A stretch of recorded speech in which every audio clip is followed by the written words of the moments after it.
Hubungan saya dengan istri dan keluarga saya itu harmonis, baik-baik saja sebelum menikah. Tapi setelah menikah, mulai muncul adanya gap, mulai dari perbedaan pendapat. Di satu sisi, saya ingin berbakti kepada orang tua.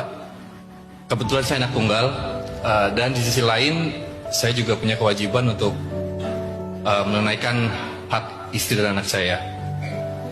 Nah, menurut Ustadz, bagaimana menurut Islam batasan antara birrul walidain, berbakti kepada orang tua, dan hak istri? Selanjutnya, apakah mungkin saya mengalami love bombing dari orang tua?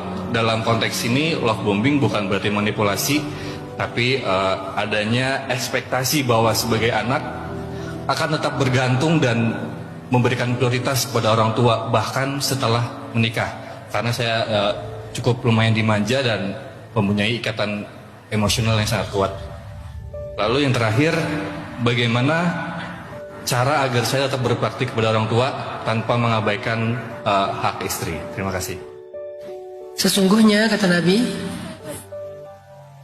untuk Tuhanmu bagimu ada hak, untuk badanmu bagimu ada hak, untuk keluargamu bagimu ada hak. Maka berikanlah setiap yang berhak itu haknya. Kata kuncinya adalah a'ti kulladzi haqqin haqqah. A'ti kulladzi haqqin haqqah. Berikan setiap hak kepada yang berhak. Di sini bukan tentang memilih, karena sering banget kita terjebak dalam pilihan. Padahal hidup bukan selalu tentang memilih. Kalau kita kan suka banget dibanding-bandingkan. Orang tua atau pasangan, anak atau ini, dan seterusnya. Jadi kayak disuruh pilih, padahal itu nggak harus selalu memilih. Lagi pula hidup bukan tentang pilihan aja. Hidup itu tentang bagaimana kita memahami hak dari setiap pilihan itu.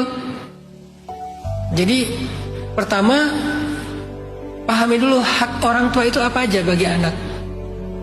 Kemudian hak pasangan itu apa aja bagi pasangannya.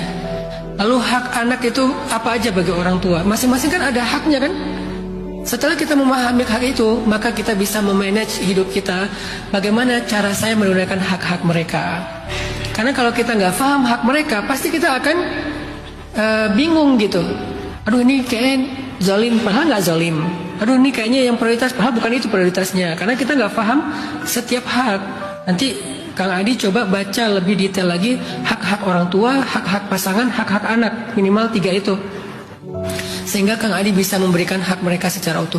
Kalau kita sudah memberikan hak mereka dengan baik, tapi masih ada rasa tidak puas dari mereka, itu namanya la yukallifullahu nafsan illa wus'aha. Allah tidak akan membebankan seseorang di luar batas kemampuannya. Jadi taklif itu sesuai dengan kemampuan kita. Taklif itu artinya beban. Taklif itu sesuai dengan kemampuan kita. Kalau kita memaksakan diri nggak sesuai dengan kemampuan kita, dalam bahasa Arab namanya takalluf. Beban itu taklif, tapi memaksakan diri berlebihan namanya takalluf. Dan takalluf itu dosa, nggak boleh takalluf. Misalnya takallufnya Kang Adi apa? Kang Adi tuh udah ngasih hak istri, udah ngasih hak ibu misalnya. Tapi karena mereka sama-sama masih menuntut, masih berharap lah, bukan menuntutnya, masih berharap lebih misalnya. Terus Kang Adi jadi kayak overthinking, jadi feeling guilty, jadi segala macam. Berarti itu namanya takalluf. La tatakallaf. Jangan terlalu membebani diri, kata para ulama. Kenapa? Karena kita sudah memberikan hak, dan kita nggak mungkin memuaskan semua orang. Itulah fakta hidup yang harus kita terima gitu. Dan itu fakta pahitnya kehidupan kita. Nggak semua orang bisa kita puaskan. Tapi bukan berarti kita mengabaikan sebagian orang. Intinya adalah berikan hak mereka sesuai dengan haknya. Sisanya adalah serahkan urusan mereka kepada Allah. Semoga mereka paham itu. Kemudian ada kondisi yang namanya darurah. Kalau ini kan kondisi normatif nih. Tapi nanti ada kondisi darurah. Dalam kondisi darurat, kadang-kadang bukan hak yang dibicarakan, tapi urgensi. Kan ini hak aku kalau malam kamu tidurnya sama aku di rumah, bukan tidur di rumah ibu misalnya ya. Tapi ada kondisi urgent, yaitu ibunya lagi sakit, ibunya lagi kondisinya mungkin lagi parah misalnya, sehingga kita tidur di rumah sakit, tidur di rumah ibu beberapa malam, karena emang lagi urgensinya tuh ada gitu. Bukan selalu kayak gitu, bukan dibagi waktunya kadang di rumah ibu, kadang di rumah istri, enggak. Tapi emang haknya hak istri. Jadi kita harus tahu bahwa secara waktu sekarang hak istri lebih besar daripada hak ibu secara waktu, terutama di malam hari, karena itu adalah kebutuhan batinnya dia. Dan kasih sayang bersama dengan pasangan, dan itu haknya dia. Sehingga ibu gimana pun beliau mengeluh, kita harus belajar untuk berdamai, jangan takalluf, dan kita nggak durhaka di situ gitu. Tapi dalam urgensi tertentu, misalnya ibu lagi nggak ada siapa-siapa di rumah, dan sekarang lagi musimnya kayak rampok atau apa gitu ya. Biasanya ada saudara atau ada asisten rumah tangga. Sekarang nggak ada siapapun di rumah sendiri. Ibu udah tua, mungkin ibu lagi sakit juga.